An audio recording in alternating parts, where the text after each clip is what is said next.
Assalamualaikum warahmatullahi wabarakatuh. Jumpa lagi di channel Sukma Jaya Official. Dan rekan-rekan yang baru bergabung ya selamat datang. Semoga hari ini teman-teman diberikan kesehatan dan rezeki yang berlimpah. Bagi yang belum subscribe silahkan subscribe, like, komen, dan share. Ya teman-teman, kali ini saya berada di Bekasi, tepatnya di Situ Rawagede, Kota Bekasi. Dan kali ini saya akan berusaha memberikan sajian untuk rekan-rekan di wilayah Kota Bekasi ini. Ayo teman-teman, ikuti saya.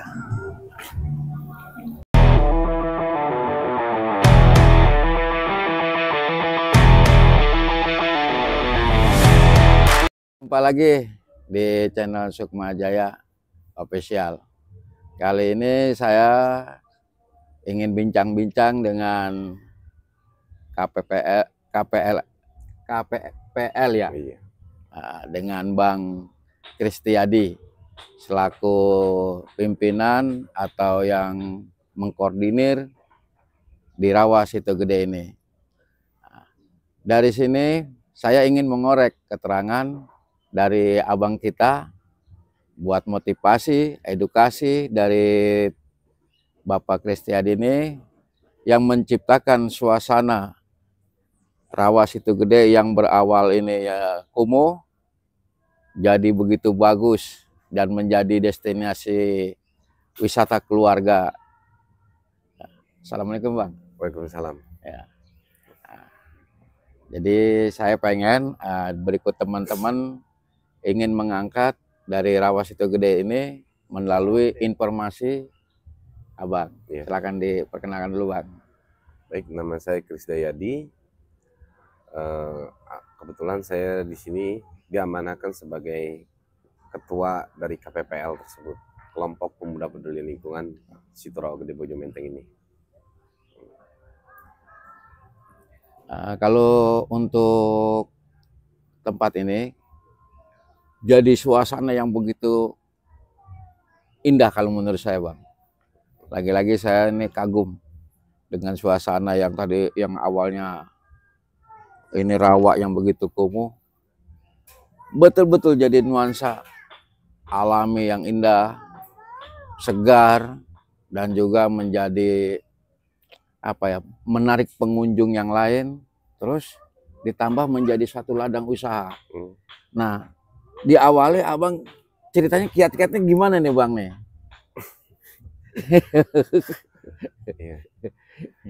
Berawal dari majelis taklim. Iya. Jadi kita ini sekelompok anak muda yang berbeda-beda genre ya kalau dibilang, berbeda-beda profesi dan lain sebagainya. Di majelis tersebut kita disatukan, dilebur menjadi sosok seorang manusia yang memang ya kalau dibilang ya nggak ada bedanya. Ketika kita hidup tidak memberikan manfaat, itu tidak ada bedanya dengan ciptaan Allah yang lainnya seperti binatang dan lain. Cuma yang bedain kita itu, kita ini binatang yang dikasih akal aja gitu loh. Makanya dari majelis talim itu kita banyak belajar. Dengan latar belakang kita di zaman jahiliyah atau kebodohan kita, itu kita banyak belajar bahwasanya hidup ini amat sangat disayangkan gitu. Ketika hanya kita habiskan waktu kita untuk ya bekerja, mencari keuntungan secara pribadi dan lain sebagainya, memikirkan diri sendiri tanpa peduli terhadap yang ada di sekitar kita. Contohnya itu lingkungan hidup. Nah, di situ kita mengangkat konsep Islam rahmatan lil alamin. Jadi Islam aja itu kasih sayangnya menyeluruh loh. Betul. Nah, ketika kita lahir dalam lingkungan Islam, ya kita harus mengikuti konsep tersebut gitu loh. Bagaimana kita memberikan kasih sayang yang menyeluruh, entah itu sama manusia, entah itu sama tumbuhan, entah itu sama makhluk-makhluk yang lain gitu. Nah, dari situlah awal mula kita berjalan. Lanjut kita mengenal lagi nih, ada hadis Rasulullah itu sebaik-baiknya manusia itu yang bermanfaat bagi manusia yang lain. Betul. Nah, dengan mengkombinasikan dua konsep Islam ini, akhirnya tergeraklah rasa empati kita terhadap kondisi lingkungan yang terjadi di daerah kita, terutama di Situ Rawagede Bojomenteng ini. Karena Situ Rawagede Bojomenteng ini itu sebuah karunia yang amat besar gitu, yang diberikan oleh Sang Pencipta terhadap masyarakat yang ada di sekitar. Kenapa saya bilang itu sebuah karunia? Di saat orang-orang ataupun wilayah itu berbondong-bondong untuk membangun, untuk membuat resapan air, kita sudah diberikan tanpa harus mengeluarkan anggaran, tanpa harus membuat konsep dan lain sebagainya. Tapi Allah sudah ngasih kita nih sebuah situ, sebuah danau yang memang berfungsi sebagai resapan air ataupun penampungan air, sehingga itu dapat bermanfaat bagi masyarakat sekitar, terutama di saat musim panas, di saat musim kemarau. Akhirnya apa? Wilayah Situ Rawagede Bojomenteng ini tidak mengalami kekeringan karena kita mempunyai salah satu resapan air yang amat besar. Yang kedua, ya kita terbebas dari banjir karena kita mempunyai penampungan air, wadah gitu loh, di mana air itu nanti akan bermuara. Nah, jadi buat saya ini sangat amat nikmat yang amat sangat besar gitu buat kita, dan ini memang harus kita jaga. Nah, lanjut, Situ Rawagede Bojomenteng ini berubah fungsi menjadi sebuah tempat pembuangan sampah dan limbah industri. Nah, aduan masyarakat pun sudah berkali-kali terhadap pencemaran yang ada di Situ Rawagede Bojomenteng, tapi tidak mendapatkan respon yang baik gitu loh. Baik itu dari aparatur pemerintah daerah, aparatur pemerintah setempat, dan pemerintah kota itu sendiri. Akhirnya dengan niatan lillahi ta'ala, kami membuat sebuah gebrakan, yaitu bagaimana caranya kita membersihkan Situ Rawagede Bojomenteng. Entah itu dengan cara manual, entah dengan cara apapun, yang penting kita melakukan tindakan. Karena saya percaya betul ketika kita sudah bertindak, kita sudah memberikan sebuah solusi. Nah, akhirnya setelah kami melakukan sebuah aksi bersih-bersih, lanjut tidak cukup sampai situ karena pencemaran terus terjadi. Dan kami coba menginvestigasi, mencari tahu pelaku-pelaku pencemar tersebut. Berjalan 1,5 tahun, kendala pun ya pasti ada kami alami. Tapi itu tidak menyurutkan semangat teman-teman KPPL untuk terus bergerak melakukan perbaikan lingkungan hidup di Situ Rawagede Bojomenteng. Nah, setelah 1,5 tahun itu, alhamdulillah Allah kasih kita kabar gembira bahwasanya para pelaku pencemar itu sudah diketahui dan sudah bisa kita ajak mediasi untuk tidak melakukan tindakan pencemaran lagi di Situ Rawagede Bojomenteng. Nah, akhirnya setelah tindak pencemaran ini sudah kami tindak, akhirnya kami melakukan sebuah perbaikan. Ya, dari mulai ngebersihin lanjut ke perbaikan. Nah, perbaikannya di mana? Perbaikannya menata area Situ Rawagede Bojomenteng dimulai dengan penanaman pohon. Jadi kita tanami pohonan di area sekitar, lanjut kita membuat sebuah spot-spot yang biar kita bekerja ataupun melakukan kegiatan di Situ Rawagede ini tidak mengalami kejenuhan. Nah, dari situlah berperan media sosial. Nah, media sosial ini luar biasa ya, kalau memang sangat membantu ketika kita memang mempergunakannya dengan bijak. Alhamdulillah dari media sosial tersebut akhirnya animo masyarakat ini mulai kelihatan terhadap Situ Rawagede Bojomenteng dengan jangkauan lebih luas ya. Betul. Akhirnya masyarakat berdatangan ingin mengunjungi Situ Rawagede Bojomenteng yang sekarang sudah terlihat hasilnya gitu loh. Nah, alhamdulillah dari situlah di tahun 2009 di 2 tahun pergerakan kita sudah mulai kelihatan dan masyarakat menjadikan Situ Rawagede Bojomenteng ini sebagai tempat untuk merefresh dirinya, alias berwisatalah ke Situ Rawagede Bojomenteng ini. Ada pertanyaan gini, Bang.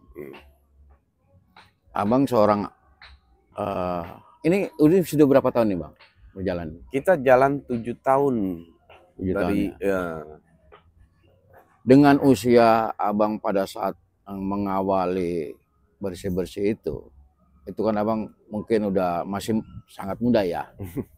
Abang bisa menggerakkan beberapa orang atau sekelompok orang dengan visi yang sama, yang tujuannya baik. Pertama ya pertanyaan saya, ini diawali tahun berapa Pak?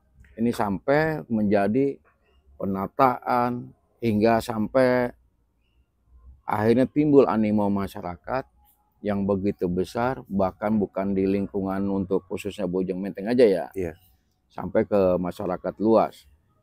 Karena ada sesuatu yang menarik di Rawa Situ Gede ini, Bang. Itu diawali tahun berapa, Bang? Pergerakan tersebut diawali tahun 2017. 2017 kita mulai melakukan aksi di Situ Rawa Gede Bojong Menteng ini. Nah, bagaimana dengan usia di sekitar 30 tahun itu saya menggerakkan anak-anak muda atau orang masyarakat banyak ya. Sebenarnya bukan kemampuan saya sih. Justru yang tadi di awal, karena saya mengenalkan Allah, mengenalkan Islam. Islam ini kan rahmatan lil alamin, dan mengenalkan Rasul melalui hadisnya, sebaik-baiknya manusia itu yang bermanfaat bagi manusia lain. Nah, jadi gitu. Jadi ketika saya sudah mengenalkan Islam ya dalam konteks ini Allah dan Rasulnya, akhirnya ya teman-teman itu tergerak gitu loh. Menjadi satu visi ya. Betul. Jadi Pak, motif mereka itu ya ibadah. Selesai. Gue begini kenapa? Islam tuh ngajarin begini. Karena apa? Allah itu nyuruh kita itu memberikan kasih sayang yang menyeluruh terhadap ciptaannya. Begitupun ditambahkan dengan hadis Rasul, sebaik-baiknya manusia itu yang bermanfaat bagi manusia lain. Nah, akhirnya dari motivasi tersebutlah teman-teman tergerak. Tapi dalam pergerakan itu kan Bang, walaupun abang bisa menyatukan visi misi yang jelas menurut abang itu ke depannya seperti ini, maunya bersih. Tapi dalam perjalanannya kan butuh biaya. Nah, dana itu abang rencanakan atau abang kelola atau abang dapatkan itu gimana, Pak? Ya, kebetulan sebelumnya kita melakukan aksi, kan kita lahir di Majelis Taklim. Betul. Nah, dari Majelis Taklim itu kita punya tradisi. Jadi setiap kali kita ngaji nih, adain pengajian atau kumpul-kumpul, itu ada yang namanya peci keliling. Jadi teman-teman tuh patungan dan ngisi. Entah itu mau ngisi Rp1.000 atau berapa 5.000 dan lain sebagainya. Yang penting ketika kita nongkrong itu selalu ada urungan patungan itu. Nah, akhirnya dari situlah kita kumpulin.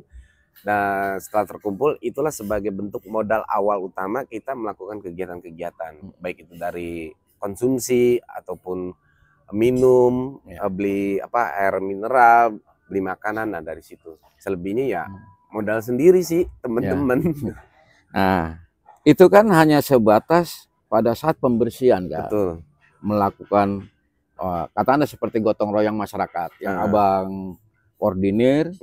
Baik dari tenaga maupun biaya.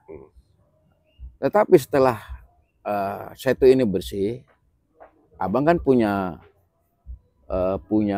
apa namanya, cita-cita atau keinginan ini menjadi penataan seperti ini yang sekarang saya lihat begitu bagus ya, menarik lah. Ini kan luar biasa Bang biaya ini. Tentunya kan di masyarakat apa kembali ke tadi ke awal atau bagaimana Bang dalam pendanaan? Ya atau uang saku sendiri gitu kan? Nah, yang pastinya setiap kehidupan itu akan terus berjalan. Dan dari berjalannya kehidupan itu kita dituntut untuk terus berkembang. Nah, akhirnya pola ataupun metode tersebut ya terus mengalami perubahan dan perkembangan. Yang mulainya tadinya patungan, akhirnya apa? Ketika masyarakat sudah mulai tergerak, sudah melihat, nah, akhirnya memang buktinya ada, kita mempunyai apa? Ide. Ya Allah kasih kita ini buah pikir gitu loh. Gimana caranya nih kita biar apa? Hal begini Kak, ya oke, masyarakat senang datang berkunjung. Tapi ketika nanti untuk biaya perawatan dan lain sebagainya, alhamdulillah di situ kita sediakan kotak sodako dulu tuh awal-awal. Jadi setiap masyarakat yang berkunjung itu mereka mengisi kotak sodako seikhlasnya. Nah, dari sodako, dari kotak tersebut lah masyarakat yang ngisi. Nah, itu terkumpul. Nah, setelah terkumpul, lanjut kita lakukan lagi apa? briefing ataupun evaluasi kepada teman-teman mau dikemanain nih anggaran ini. Dan yang paling keren itu teman-teman itu rela tidak digaji dan tidak meributkan pendapatan yang kita dapat gitu dari Situ Rawa Gede Bojo Menteng ini. Akhirnya mereka sepakat untuk mengalokasikan kembali untuk biaya perawatan dan penataan selanjutnya. Nah ini masalah penataan Bang. Apakah ada Abang kan pasti berkonsep dong Bang. Iya. Setelah berjalannya waktu, karena memang sudah terlihat bisa dinikmati, tentu ada sesuatu yang belum yang dikatakanlah puas. Konsep tadi. Karena akan Abang tuh mau direalisasikan dong konsepnya tadi. Apakah ada orang di belakang Abang, baik penataan, tata ruang, ya kan, sampai mendukung konsep Abang itu terrealisasi? Gimana?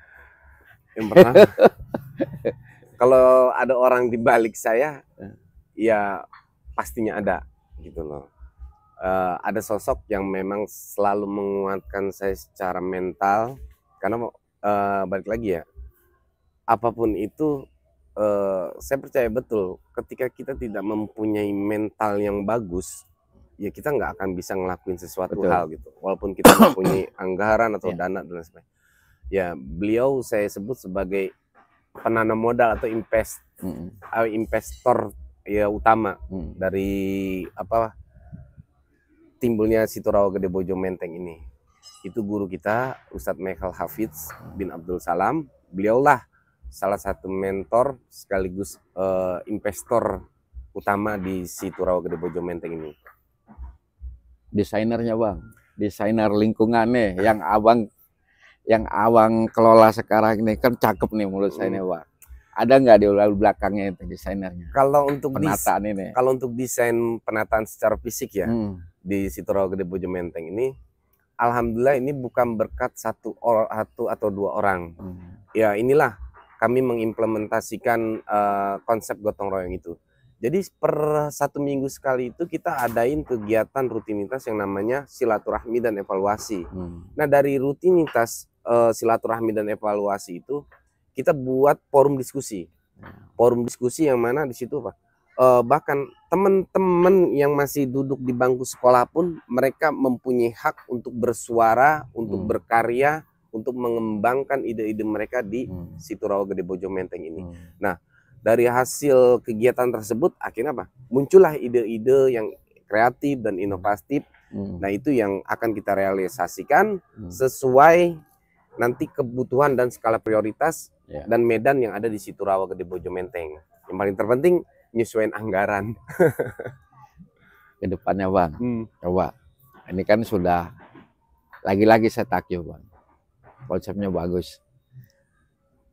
Kira-kira Abang akan menciptakan apa lagi ruang-ruang yang begitu indah, biar ini kan tujuannya kan saya perhatikan tuh destinasi wisata keluarga untuk ekonomi ke bawah lah Bang ya, menengah ke bawah. Artian di sini menjadi wisata cocok untuk anak-anak dan juga ya orang dewasa, artinya keluarga lah. Kira-kira ke depannya Abang mau menciptakan ruang apa lagi nih? Ya kalau kita masih dikasih nasib dan takdir buat ngelola di Situ Rawa Gede Bojo Menteng, harapan kita sih di sini pengen Situ Rawa Gede Bojo Menteng ini menjadi salah satu destinasi wisata yang mempunyai daya saing. Yang kedua, yang pastinya menjadi lebih besar lagi sehingga bisa memberikan manfaat ya untuk orang luas lagi. Selanjutnya kami berharap kedepannya pemerintah ikut hadir karena biar bagaimanapun ya pemerintah mempunyai peran untuk kemajuan salah satu wilayahnya. Jadi jangan sampai aset yang kita miliki ini kan termasuk aset negara. Betul. Ini dieksploitasi oleh para pengusaha-pengusaha ataupun oknum-oknum yang memang mempunyai kepentingan pribadi bahkan kepentingan kelompok. Akhirnya mereka hanya sibuk mencari keuntungan untuk usahanya tanpa memikirkan kesejahteraan masyarakat sekitar. Ya lebih tepatnya, ya kami ingin apa yang kami lakukan ini diridhoi sama Allah dan bisa memberikan manfaat pada masyarakat luas. Untuk konsep mungkin ya dari dulu sampai sekarang ya mengalir gitu aja Bang, karena kita benar-benar nyesuaiin anggaran yang kita dapat. Jadi ketika rawa ini rame dikunjungi masyarakat, nah disitulah kita akan melakukan penataan, ya tepatnya sih perapihan ya. Karena yang kita lihat, oke ini secara fisik sudah ditata gitu, tapi kan ada kurangnya, itu kurang kerapihannya kurang. Dan mungkin untuk tahap ini kedepannya kami akan melakukan perapihan agar lebih standarisasi untuk wisatanya itu lebih kena dan lebih dirasakan oleh masyarakat yang berkunjung di Sitorogo Gede Bojo Menteng. Iya. Mungkin nanti kedepannya bisa kayak kan? Dari sini kan mantap Bang. Iya, apapun itu bisa sih Pak. Iya. Ya sepertinya nggak begitu mahal lah modal itu. Tapi sepertinya kan buat tantangan anak-anak maupun dewasa kan cukup menarik. Dan untuk resiko jatuh ke air kan lebih ringan ya. Oh, flying fox maksudnya? Iya, flying fox. Flying fox sudah ada. Oh, sudah ada? Sudah ada. Waduh. Oh, belah mana flying fox Bang? Itu cuman nggak kita fungsikan ya, karena kan kegiatan tersebut kegiatan yang memang hanya dikhususkan untuk orang-orang yang memang mempunyai adrenalin dan lain sebagainya. Jadi nggak semua orang pasti akan naik flying fox gitu. Jadi itu tuh wahana-wahana yang memang khusus aja. Selebihnya ya kita lebih memprioritaskan ya semua bisa merasakan dari efek pembangunan yang kita lakukan gitu. Jadi satu lagi pertanyaan saya masih penasaran sebetulnya nih. Saya masih pengen ngorek, kalau menurut saya dalam wisata keluarga untuk nyantai di sini ini cocok buat saya. Hiburannya sudah ada. Pasti Abang tuh ada sesuatu konsep yang belum terrealisasi. Ya kan? Saya pengen tahu apa Bang yang belum terrealisasi deh Bang. Iya, kita ingin menambahkan jam operasional sih sejauh ini, karena sudah banyak permintaan dari masyarakat, terutama untuk pengunjungnya. Mereka ingin ada tambahan jam operasional di malam hari. Itu yang belum sempat kami realisasikan, dan kami sedang merancang untuk sistemnya agar ketika kami sudah bisa beroperasi di malam hari penambahan jam operasional itu tidak ada yang dirugikan, baik pengelola, baik pengunjung, dan bagi masyarakat gitu. Nah, jadi emang agak lama sih karena kami kami tidak menerapkan konsep untuk mencari keuntungan sebesar-besarnya. Tapi yang kami terapkan ini adalah konsep keberkahan gitu. Agar semuanya merasakan keuntungan dari pembangunan yang kami lakukan di Sitorogo Gede Bojo Menteng. Kalau kami mengambil konsep hanya sekedar keuntungan, mungkin bagus, konsep malam itu kami terapin. Tapi kan kita ada di lingkungan padat warga. Nah, bagaimana kondisi warga masyarakat sekitar ngedukung nggak kan gitu. Jangan sampai ketika kita buka malam, kita malah membuat suatu masalah baru di masyarakat ini gitu loh. Dengan adanya yang kegaduhan gitu. Betul, terganggu dan lain sebagainya. Makanya kami coba nyoba berdiskusi nanti dengan warga masyarakat sekitar. Kalau misalkan itu mendukung, ya mau tidak mau kami akan realisasikan.